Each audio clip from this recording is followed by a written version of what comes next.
जैसे जैसे हम 2030 के करीब आ रहे हैं, दुनिया में एक टेक्नोलॉजी की जंग देखने को मिल रही है जो इस सदी को तय करेगी।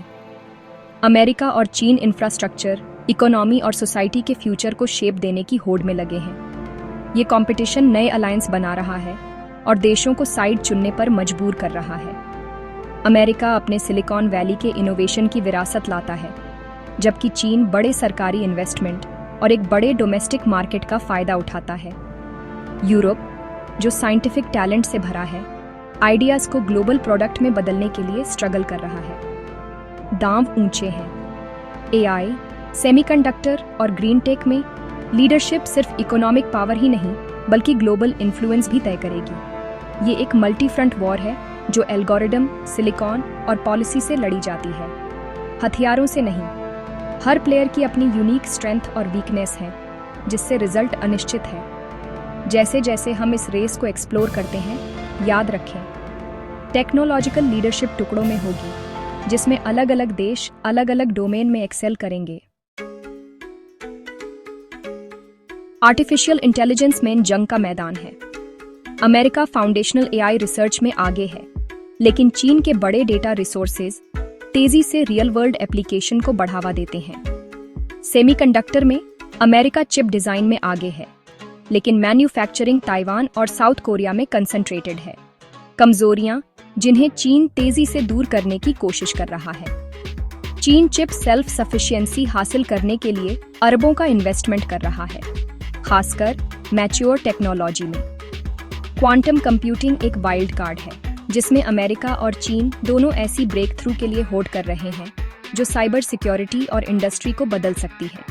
ग्रीन एनर्जी में चीन सोलर पैनल, विंड टरबाइन और ईवी बैटरी का दुनिया का टॉप प्रोड्यूसर है, जो स्टेट ड्रिवन इंडस्ट्रियल पॉलिसी की वजह से है। चीन का हुआवे 5G इंफ्रास्ट्रक्चर में आगे है, जबकि अमेरिका और यूरोप कैचअप करने और सप्लाई चेन को डाइवर्सिफाई करने के लिए तेजी से काम कर रहे हैं। टेक रेस सिर्फ इन्वेंशन के बारे में नहीं है, बल्कि स्केलिंग, मैन्युफैक्चरिंग और ग्लोबल स्टैंडर्ड सेट करने के बारे में भी है।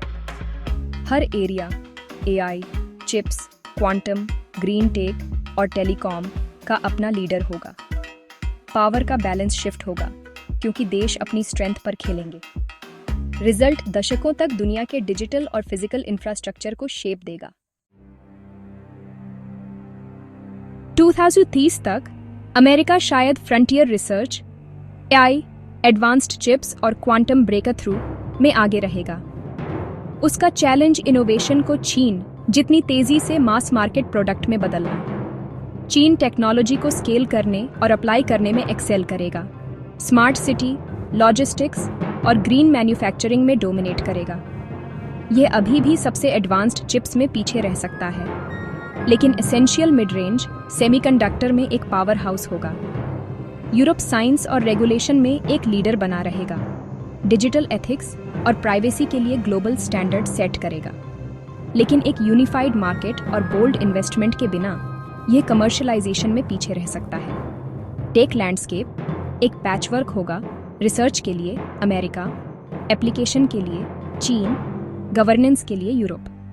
हर रीजन की स्ट्रेंथ और वीकनेस ग्लोबल बैलेंस को डिफाइन करेंगी। कोई भी एक देश हर फील्ड में डोमिनेट नहीं करेगा। टेक रेस बड़े इन्वेस्टमेंट से चलती है। अमेरिका में प्राइवेट कैपिटल और चिप्स एक्ट जैसी पब्लिक इनिशिएटिव इनोवेशन को बढ़ावा देते हैं, हालांकि कभी कभी अनकोऑर्डिनेटेड तरीकों से। चीन का स्टेट ड्रिवन मॉडल रिसोर्सेज को स्ट्रैटेजिक सेक्टर में चैनल करता है, नेशनल फोकस सुनिश्चित करता है, लेकिन इनएफिशिएंसी का रिस्क भी होता है। डेटा सेंटर और सप्लाई चेन इस कंपटीशन की रीढ़ है। अमेरिका ग्लोबल क्लाउड सर्विस में आगे है, जबकि चीन डिपेंडेंस कम करने के लिए अपना खुद का इंफ्रास्ट्रक्चर बना रहा है। चिप्स और ग्रीन टेक के लिए सप्लाई चेन नाजुक है। ताइवान, साउथ कोरिया और चीन क्रिटिकल नोड हैं। दोनों सुपर पावर अब सप्लाई चेन कंट्रोल को नेशनल सिक्योरिटी का मामला मानते हैं। इन रिसोर्सेज को सिक्योर करने की होड़ ग्लोबल ट्रेड और अलायंस को रीशेप कर रही है। 2030 का वर्कफोर्स तेजी से टेक्नोलॉजिकल चेंज के लिए अडेप्ट होना चाहिए। एआई लिटरेसी एसेंशियल होगी, सिर्फ प्रोग्रामर के लिए नहीं बल्कि डॉक्टर से लेकर फैक्ट्री मैनेजर तक सबके लिए। डिजिटल और फिजिकल स्किल्स मर्ज होंगी। टेक्नीशियन रोबोट, ड्रोन और स्मार्ट सिस्टम ऑपरेट करेंगे। Soft skills, communication, empathy, leadership इंसानों को अलग करेंगी क्योंकि रूटीन टास्क ऑटोमेटेड हो जाते हैं। लाइफ लॉन्ग लर्निंग क्रूशियल होगी। आज सीखी गई स्किल्स कल पुरानी हो सकती है। एजुकेशन सिस्टम को एडेप्टेबिलिटी और क्रिएटिविटी को बढ़ावा देने के लिए इवॉल्व होना चाहिए। कंपनियों और सरकारों को वर्कर्स को रेलेवेंट रखने के लिए कंटिन्यूअस ट्रेनिंग में इन्वेस्टमेंट करना चाहिए। विनर वे होंगे जो तेजी से सीख सकते हैं, भूल सकते हैं और फिर से सीख सकते हैं। अमेरिका और चीन के अलावा जापान और साउथ कोरिया जरूरी टेक पावर हैं। जापान रोबोटिक्स में आगे है और चिप मैन्युफैक्चरिंग के लिए क्रिटिकल मटेरियल सप्लाई करता है।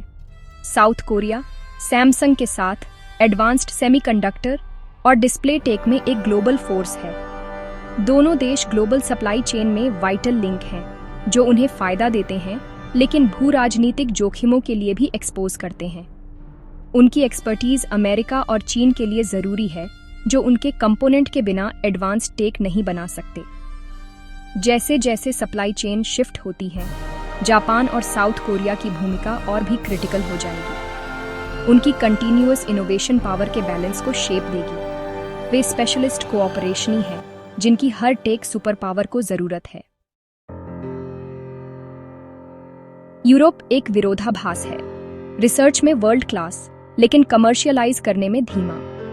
उसके यूनिवर्सिटी और lab ground breaking science produce करते हैं, खासकर क्वांटम और बायोटेक में। फिर भी बिखरे हुए मार्केट और risk averse investment global tech giants के उदय को रोकते हैं। कई स्टार्टअप बेहतर फंडिंग के लिए अमेरिका या चीन को बेचे जाते हैं या वहां चले जाते हैं। कंपटीशन करने के लिए यूरोप को अपने डिजिटल मार्केट को इंटीग्रेट करना होगा और बोल्ड इन्वेस्टमेंट को बढ़ावा देना होगा।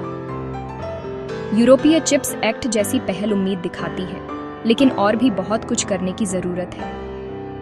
अगर यूरोप लैब और मार्केट के बीच के गैप को पाटता है, तो यह एक सच्चा टेक सुपर पावर बन सकता है, वरना यह दूसरों के लिए आइडिया का सोर्स बने रहने का जोखिम उठाता है।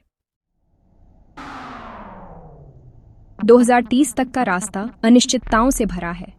अमेरिका चीन संबंध, सरकारी नीतियां और रेगुलेशन रातों रात बैलेंस को शिफ्ट कर सकते हैं। एक ब्रेक थ्रू टेक्नोलॉजी जैसे रूम टेम्परेचर सुपरकंडक्टर रेस को बदल सकती है। क्लाइमेट चेंज जैसी ग्लोबल चुनौतियां सहयोग की मांग करती हैं, लेकिन प्रतिद्वंद्विता सहयोग को मुश्किल बनाती है। डोमेस्टिक पॉलिटिक्स और सोशल अनरेस्ट किसी भी देश में प्रगति को धीमा कर सकते हैं। झटकों, टेक्नोलॉजिकल, पॉलिटिकल या सोशल के लिए अडेप्ट होने की क्षमता क्रूशियल होगी। रेस सिर्फ टेक्नोलॉजी के बारे में नहीं है, बल्कि रेसिलियंस और फ्लेक्सिबिलिटी के बारे में भी है। फ्यूचर उन लोगों का है जो अनिश्चितता को नेविगेट कर सकते हैं और नए अवसरों को पकड़ सकते हैं। 2030 की टेक रेस में कोई एक विनर नहीं होगा। अमेरिका इनोवेशन में आगे रहेगा, चीन इम्प्लीमेंटेशन में और यूरोप रेगुलेशन में। जापान और साउथ कोरिया स्पेशलिस्ट पावर के रूप में जरूरी बने रहेंगे। सच्ची लीडरशिप के लिए सिर्फ इन्वेंशन ही नहीं, बल्कि एडेप्टेशन और कोलैबोरेशन की भी जरूरत होगी। सबसे सफल देश टेक्नोलॉजी का इस्तेमाल एक अधिक समृद्ध, टिकाऊ और सुरक्षित दुनिया बनाने के लिए करेंगे। ताज साझा किया जाएगा और भविष्य उन लोगों द्वारा आकार दिया जाएगा जो कंपटीशन और सहयोग दोनों कर सकते हैं। असली जीत सभी के लिए एक बेहतर भविष्य बनाना होगा।